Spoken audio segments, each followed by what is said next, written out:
Hey, how you doing? Dan Land Pro here. As usual, you know I got a tutorial for you.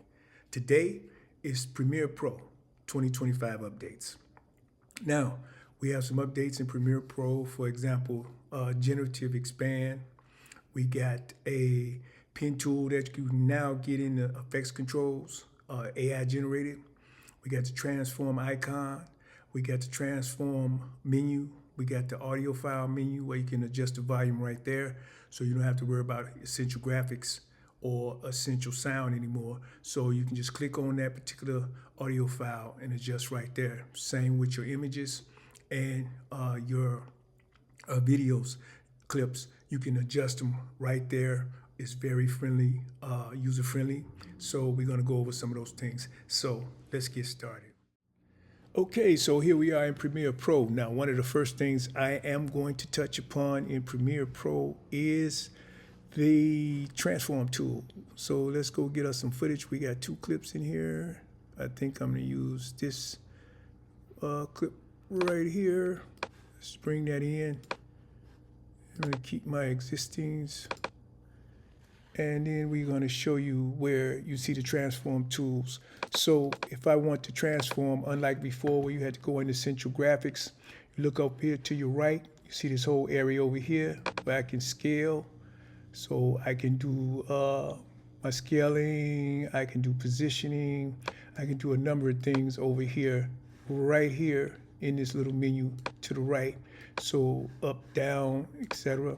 And even down here with my audio file, I can raise my limits. I can raise my sound up and down where it used to be clip volume in essential sounds.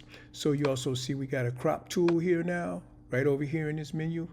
And we can crop without going to the effects menu in order to crop. So you see we have everything up here. We got our anchor point, we got a scale, we got a rotation. So you get everything that you normally had in your effects controls right here at your fingertips.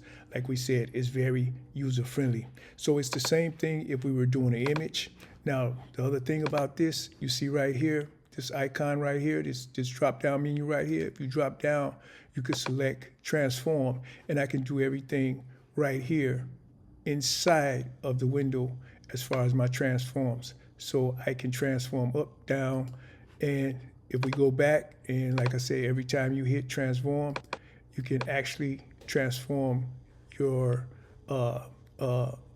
video clip right here, user-friendly in the window in the source monitor.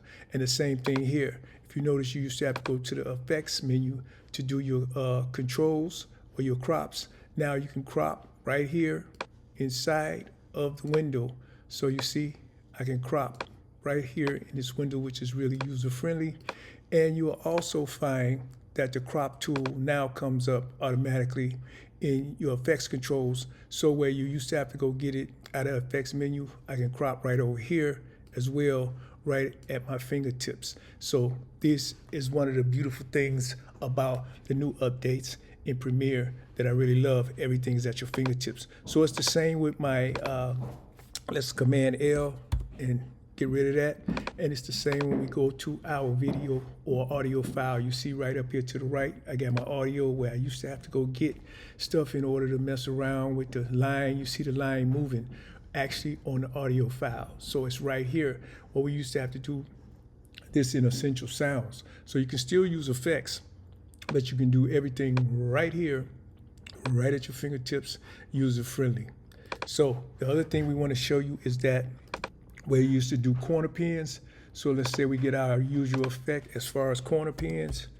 So once I get a corner pin on my particular footage or on my menu, you'll notice that your corner pins is now inside of Premiere Pro in the effects control.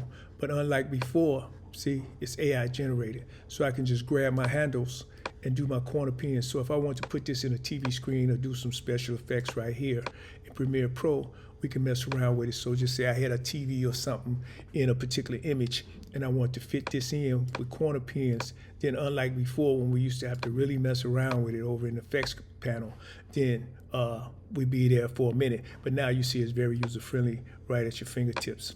Now, The other thing that we have here, we're going to show you what we call generative expand. And that's the beautiful thing about AI is now that we have generative expand. So let me see, let's get another clip so we can butt these two together. And then just say I don't have a transition clip right here, or say my clip was too short or my footage was too short, then I can just go right here and I can grab this tool. I can grab this tool right here where it say rate stretch, and then I can stretch this footage right out. So it'll feel AI fill that right in and give me what I need in order to complete that clip.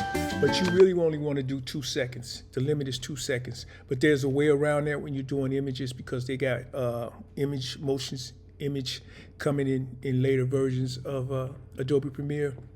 But you only want to do 2 seconds.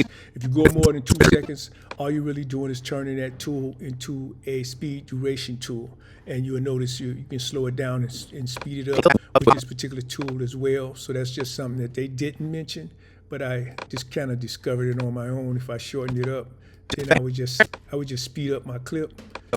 Same as if I extended it more than those 2 seconds, I would just slow my clip down.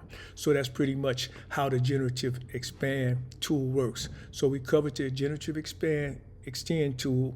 We covered your new crop tool and the menu for that.